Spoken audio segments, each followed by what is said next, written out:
Counter-Narrative News, bringing you daily news today on Thursday, the 23rd of March 2023. A Ramadan Mubarak to all of those who are observing the holy month of Ramadan.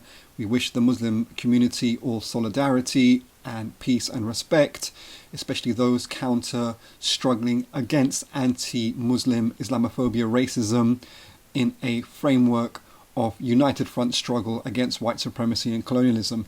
Also, on this day, back in 1931, India's most revered revolutionary was executed by the Ramsay MacDonald Labour colonial government. That's Shahid Bhagat Singh, who was really a world standard revolutionary leader who died at a very young age.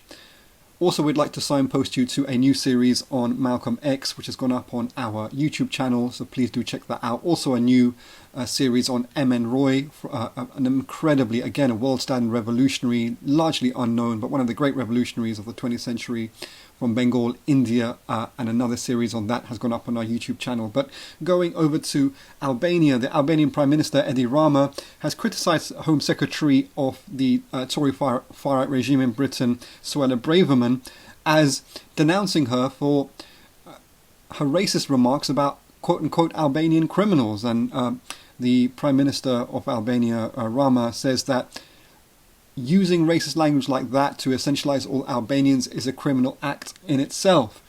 But also, he says he's very happy with Rishi Sunak, the far-right Tory Prime Minister, which is quite strange considering they are both very close colleagues in a joint in a joint enterprise of weaponizing migrants, including Albanians. But I suppose if you understand the relations between Albania and Britain, Tirana and London, you would see that Albania is a junior partner of Britain. It's a NATO member. If you look at the December 13th, 2022 UK-Albania joint communique, the Albanian government and state is very much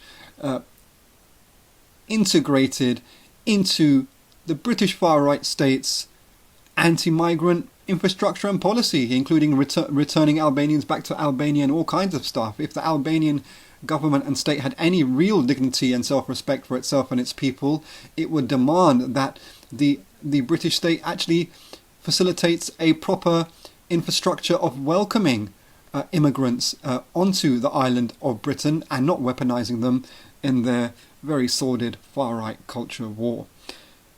The leader of the Wagner racist death squad, Prigozhin, has apparently written a letter somewhat trolling US Secretary of State Antony Blinken, saying that, well, he's obviously just trolling, as it were, and he's saying, well, you and the USA have failed to provide security for all these African states, that his death squad now is posturing like it's saving these African nations. So why don't we set up a joint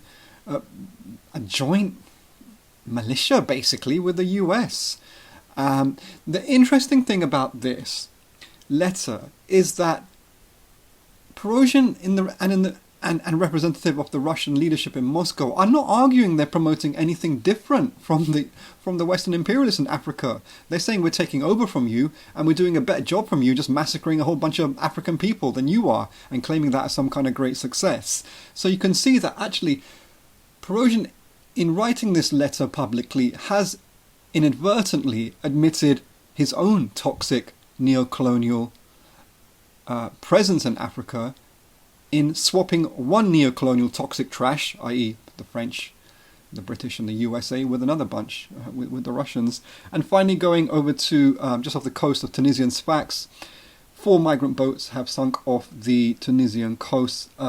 Unfortunately and tragically, 5 are dead. We send our solidarity and condolences to their family and loved ones, and really tragically 33 are still missing. It seems there's been a spike in boat crossings recently, and perhaps it's related to the uptick of even more anti-black racist terror and attacks emanating generally from the problem of racism in North Africa, which is exacerbated by the NATO destruction of Libya, very much an explicitly anti-black conflict there, but also the Tunisian president, Said Kais's comments adopting the Nazi great replacement theory, wrongly arguing in his racist manipulation that black African migrants are somehow going to take over and replace the wonderful light-skinned white people of Tunisia. Ridiculous stuff.